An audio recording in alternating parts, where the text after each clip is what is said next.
शुरुआत इस वक्त की अहम खबर के साथ। रायपुर में छत्तीसगढ़ में गर्मी का सितम लगातार बढ़ रहा है। हीट वेव्स को लेकर येलो अलर्ट भी जारी किया गया है। अगले 2 दिन तक छत्तीसगढ़ में लू का अलर्ट है। छत्तीसगढ़ के कई जिलों में पारा 45 डिग्री के पार पहुंच रहा है। रायगढ़ में सबसे ज्यादा 46.7 डिग्री सेल्सियस।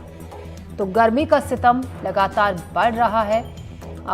सिर्फ छत्तीसगढ़ ही नहीं, पूरे देश भर में हीट वेव्स अपना असर दिखा रही हैं। लोग परेशान हैं। तपती गर्मी से पारा दिनों दिन जिस तरीके से चढ़ रहा है, सड़कों पर लोगों का निकलना दोपहर हो रहा है। और जो लोग बाहर नजर भी आ रहे हैं वो धूप से बचाव करते हुए सर पे दुपट्टा या स्कार्फ ओढ़े हुए, ताकि गर्म लू के थपेड़ों से बचा जा सके।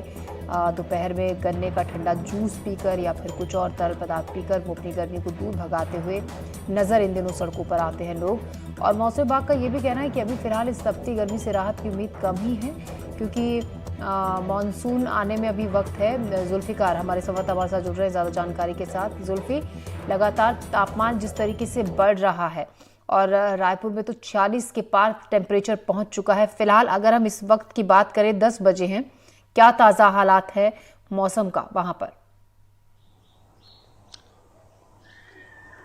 ऐसा महसूस होता है खासकर राजधानी रायपुर में सुबह के वक्त से ही कि जैसे आसमान से आग बरस रही हो। मैं पेड़ के नीचे खड़ा हूं ताकि हीट से बच सकूं, क्योंकि टेम्परेचर जो है राजधानी रायपुर का 45 डिग्री से ऊपर ही जा रहा है। राजधानी रायपुर में 46 डिग्री से ऊपर टेम्परेचर रिकॉर्ड किया जा चुका है। मौसम विभाग की अगर माने तो अगले 2 दिनों तक छत्तीसगढ़ के अधिकांश जिलों में तापमान 45 डिग्री से ऊपर रहेगा और हीट वेव रहेगा। तो ऐसे में येलो अलर्ट जारी किया गया है कि अगर किसी को जो बहुत जरूरी काम नहीं है और अगर है तो वो पूरे एहतियात के साथ ही दोपहर के वक्त में घर से बाहर निकलें, क्योंकि 45 डिग्री से ऊपर टेम्परेचर अधिकांश जिलों में है। ऐसी स्थिति में डिहाइड्रेशन होने की संभावना है। तो जो तापमान है, रायगढ़ है और मुंगेली है, बिलासपुर है, इन जगहों का टेम्परेचर 45 डिग्री से ऊपर अभी 2 दिन पहले मुंगेली में 47.6 डिग्री टेम्परेचर पहुंच गया। मतलब बिल्कुल साफ है कि छत्तीसगढ़ में भी इतनी जबरदस्त गर्मी पड़ रही है कि जिससे सभी लोग बेहाल हैं।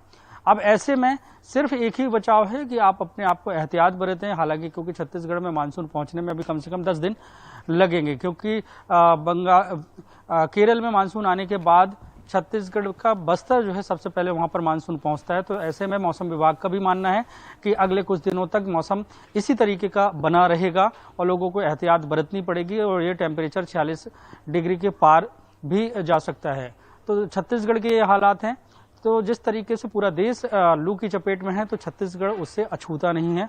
और यहाँ के भी हालात ऐसे लग रहे हैं दोपहर के वक्त में, सुबह से ही होता है कि जैसे आसमान से अंगारे बरस रहे हों और लू जो लौ होती हैं, जैसे आग जलती है, तो जो हवाएं हैं वो हवाओं के थपेड़े झुलसाने वाली स्थिति में होते हैं। ऐसा महसूस होता है। जी जुल्फिकार, बिल्कुल आप जिस तरीके से बता रहे हैं कि एहतियात बरतने की लगातार सलाह दी जाती है। जुल्फिकार, पता है हमें भी ये कहा गया है वैसे कि रिपोर्टर्स से ज्यादा देर धूप में उनसे बात नहीं करनी है, क्योंकि धूप बाहर बहुत है। और आप कह भी रहे हैं कि 10 बजे ही ऐसा हाल है कि जिस तरीके से आग बरस रही हो